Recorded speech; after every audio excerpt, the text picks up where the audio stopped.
Di daw siya magre-resign kasi hindi niya tinatakbuhan ng problema. Oh, yun na. Tama. Siya man ang problema. I think, hindi, wala man talagang mag-resign dyan. It's not man enough to do it. Mayor, depende lang sa ba kung yung tubagon. Mayor, sinabi ni Pangulong Marcos na watch me sustain ang 20 pesos kada kilong bigas. Naniwala po ba kayo sa na posible ito? You know, things are easier said than done. So kung gawin na rin, mabuti, di okay, sige. Wala. Ano ngayon? Will that change what you have done to this country in the past 3 years? 20 pesos mo na bigas because if you're really sincere kung ano yung gusto mo, ginawa mo na yan day 1 pa. Ganun lang yun. Bakit? May utang pa tayo ng loob sa kanya pag nagawa niya yan? Utangin na. Sama ni kalibutan na. Last question na lang, Mayor. Sorry ma. Kung bumalik ka sa buko Last mama na lang, Mayor. Mayor, sa kabila ng panawagang magbitiw siya sa pwesto, sinabi ni Pangulong Marcos na hindi siya magre-resign. Ang sabi niya, bakit ko gagawin yon?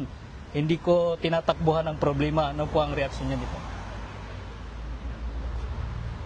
Di daw siya magre-resign kasi hindi niya tinatakbuhan ng problema. Oh, yun na. Tama. Siya man ang problema.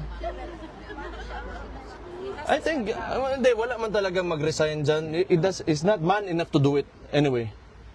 He's not that kind of person. He cannot even own up to his mistakes. You know, he cannot admit that this country is, like divided. It's in Mayor, we talk about message. in ruins right now. Ni Pangulong Duterte. Ikaw naman, ano yung ni-reassure mo sa kanya? Ano yung naikwento mo sa kanya? Yun na, nandito kayo lahat. At sabi niya, talaga. Oh, saya siya.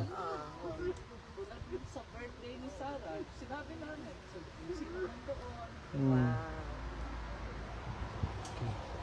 Tama na. Okay na. Paano yun? Last. Okay, mulaan pa ko. Ay, Jenny, Mayor, may ano ba? Oh. Ano po ang masasabi ninyo sa mga balita tungkol sa impeachment case na kinakaharap ng inyong kapatid na si Vice President Sara Duterte?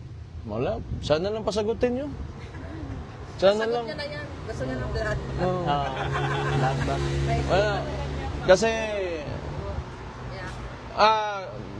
halata naman yung ano talaga ngayon.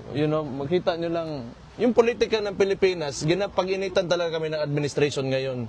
So, tingnan natin kung Diyos na magsasagot niyan. Yes.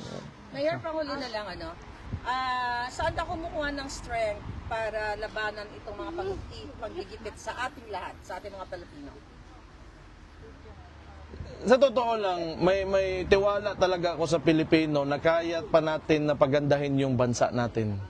Kasi high moral man yung mga supporters natin, yung mga DDS, yung mga naniniwala kay PRD nung pagbaba niya. That's why, he got a really high trust approval rating, trust rating.